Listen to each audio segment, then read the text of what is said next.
नमस्कार, स्वागत है झारखंड की फटाफट ताजा बड़ी खबरों में। पहली बड़ी खबर, सुप्रीम कोर्ट पहुंची ईडी, हेमंत सोरेन की जमानत को दी चुनौती।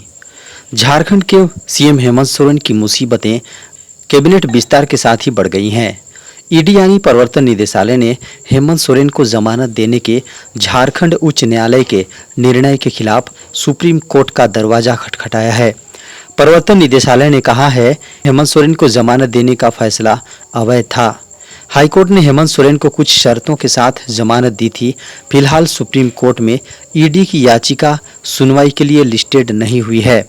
बता दें कि 28 जून को हेमंत सोरेन जमानत के बाद होटवार स्थित बिरसा मुंडा सेंट्रल जेल से बाहर निकले। इसके बाद उन्होंने अपने पिता शिबू सोरेन और माता रूपी सोरेन से उनके मोरहाबादी स्थित आवास पर पहुंचकर मुलाकात की। झारखंड में मानसून की बेरुखी, 50% कम हुई बारिश। झारखंड में मानसून की बेरुखी के कारण बेहद कम बारिश ने लाखों किसानों की चिंताएं बढ़ा दी हैं। सीजन के शुरुआती 15 दिनों में झारखंड में औसत से 50% कम बारिश दर्ज हुई है। बता दें कि खेत सूखे पड़े हैं और धान की खेती कायदे से शुरू नहीं हो पाई है। वहीं पिछले साल भी झारखंड में कम बारिश के कारण से 24 जिलों के 158 प्रखंडों को सरकार ने सूखाग्रस्त घोषित किया था। कृषि विभाग के अनुसार 10 जुलाई तक झारखंड में औसतन 265 मिलीमीटर बारिश होनी चाहिए थी। बता दें कि झारखंड की राजधानी रांची, पूर्वी सिंहभूम, चतरा, पश्चिमी सिंहभूम, रामगढ़, सरायकेला खरसावां, लोहरदगा और पाकुड़ जिले में सबसे कम बारिश हुई है। वहीं खेतों के सूखे होने के कारण से अब तक निर्धारित लक्ष्य के विरुद्ध मात्र 3% धान की बुआई हुई है। पूरे झारखंड में 18 लाख हेक्टेयर में धान की खेती होती है, लेकिन इसकी तुलना में अब तक मात्र 58,000 हेक्टेयर क्षेत्र में धान लगाया जा सका है। झारखंड में मनरेगा कर्मियों को जल्द मिलेगा ग्रेड पे। झारखंड में मणिपुर की तर्ज पर ग्रेड पे की संचिका अविलंब तैयार करने का निर्देश दे दिया गया है। बता दें कि ग्रामीण विकास सचिव के श्रीनिवासन ने मनरेगा कर्मियों को ग्रेड पे सुनिश्चित करने के साथ ही 60 साल तक सेवा और बीमा जैसे मुद्दों पर सकारात्मक पहल करने का भरोसा दिलाया। बता दें कि आंगनबाड़ी कर्मियों एवं पारा शिक्षकों के समान अनुकंपा पर नौकरी का प्राविधान करने के लिए संचिका बढ़ाने को कहा गया है। झारखंड राज्य मनरेगा कर्मचारी संघ के प्रदेश कमेटी का प्रतिनिधिमंडल मनरेगा आयुक्त के बुलावे पर उनके ग्रामीण विकास विभाग में वार्ता के लिए पहुंचा था। बता दें कि सोमवार को मनरेगा कमिश्नर के निर्देश पर पहुंचे संघ के सदस्यों ने अपनी लंबित मांगों को लेकर उनसे वार्ता की। खबर है कि वार्ता के बाद मनरेगा कमिश्नर के साथ संघ के सभी मेंबर्स ग्रामीण विकास सचिव के श्रीनिवासन के कक्ष में पहुंचे। सचिव ने कहा कि ग्रेड पे देने में देरी हो सकती है, इसलिए तत्काल राहत प्रदान करने के लिए 15 दिनों के अंदर मानदेय में वृद्धि की जाएगी। झारखंड में 12 जुलाई को उत्तर पूर्वी भागों में हो सकती है भारी बारिश।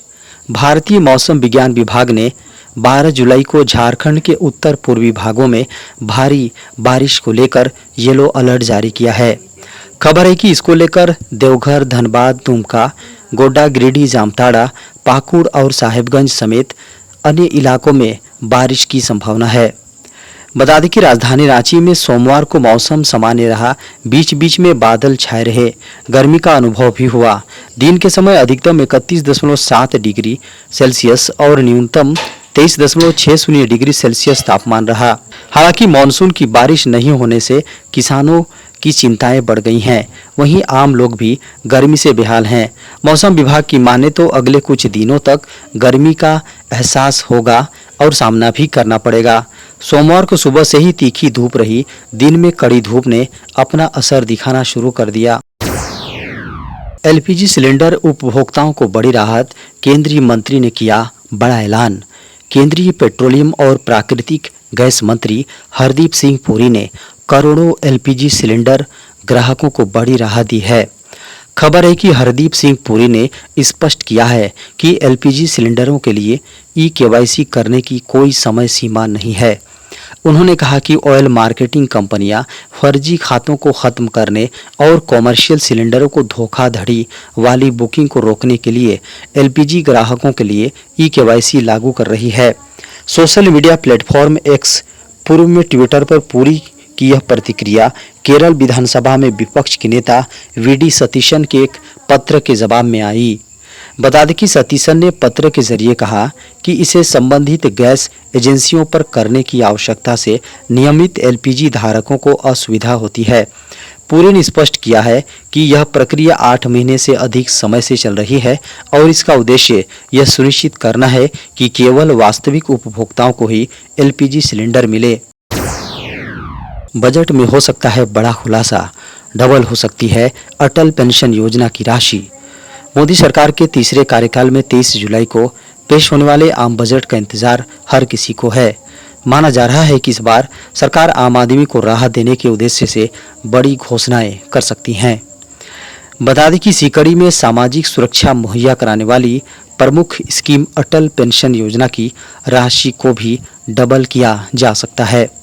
मीडिया की खबरों को माने तो योजना के तहत न्यूनतम राशि को 5,000 से बढ़ाकर 10,000 रुपये किया जा सकता है।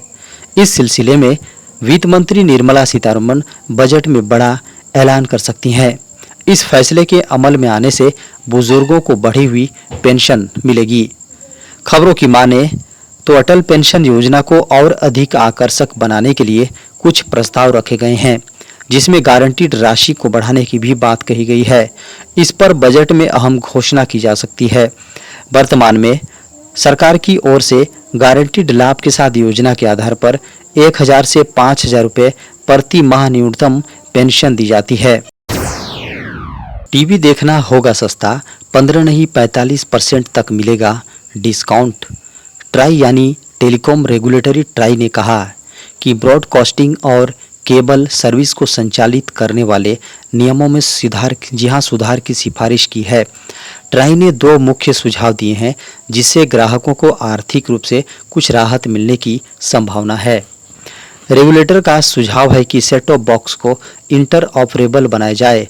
इसका मतलब है कि एक ही set top box set top का इस्तेमाल करके अलग अलग केबल सर्विस प्रोवाइडर द्वारा किया जा सकेगा।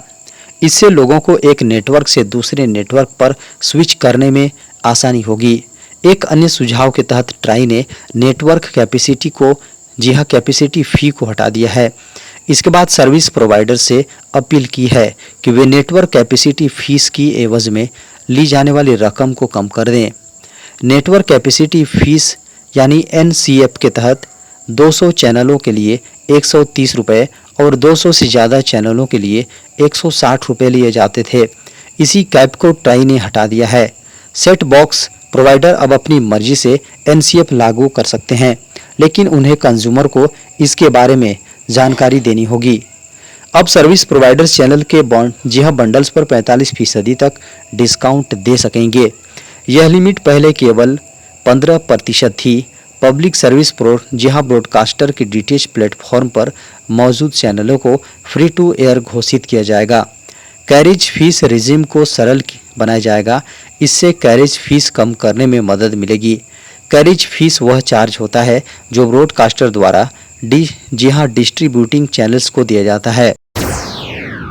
व्हाट्सएप के नए फीचर से बेहद होगा आसान। अब व्हाट्सएप पर खुद मैसेज हो जाएगा टाइप। व्हाट्सएप ने अपने यूजर्स के लिए एक नया और बेहद काम का फीचर रोल आउट किया है। इस फीचर की हेल्प से चैट करना अब बेहद आसान हो जाएगा। मेटा ने लंबे समय से AI पर काम किया है और अब यह फीचर व्हाट्सएप पर भी उपलब्ध है। यह नया AI फीचर कई शानदार सुविधाओं के साथ आता है जो आपकी चैट को और भी बेहतर बना देगा।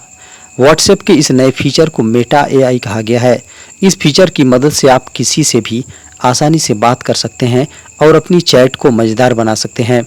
यह AI फीचर आपको चैट के दौरान सुझाव और टिप्स देगा, जिससे आपकी बातचीत और भी अच्छी हो जाएगी। जब आप व्हाट्सएप पर किसी से बात कर रहे होंगे तो आपको सर्च बार के पास एक AI का साइन दिखेगा। इस पर क्लिक करने के बाद आप AI चैट बॉक्स में पहुंच जाएंगे। यहां आप किसी भी सवाल का जवाब पा सकते हैं या चैट के लिए मदद ले सकते हैं। यह फीचर उन लोगों के लिए बेहद यूजफुल है जिन्हें समझ नहीं आता कि क्या लिखें या कैसे बात करें। एआई फीचर आपकी सीधी मदद करेगा और आपकी चैट को आसान बनाएगा। हालांकि इसमें अभी भी सुधार हो रहे हैं, लेकिन यह फीचर पहले से ही बेहद मददगार साबित हो रहा है। व्हाट्सएप के इस नए फीचर को लोग बेहद पसंद कर रहे हैं और यह उनके चैट के एक्सपीरियंस को बेहतर बना रहा है। यह नया एआई फीचर व्हाट्सएप पर एक ज़रूरी अपडेट है जो यूजर्स को बेहतर और स्मार्ट चैटिंग का ऑप्शन देता है।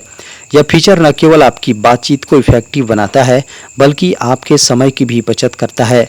साथ ही ये आपकी चैट को मज़ेदार और इंटरेक्टिव बनाता है। व्हाट्सएप का यह नया एआई फीचर दिखाता है कि वो अपने यूजर्स की ज़रूरतों का ख्याल रखता है और उन्हें बेहतर सुविधाएं देने के लिए हमेशा तैयार है।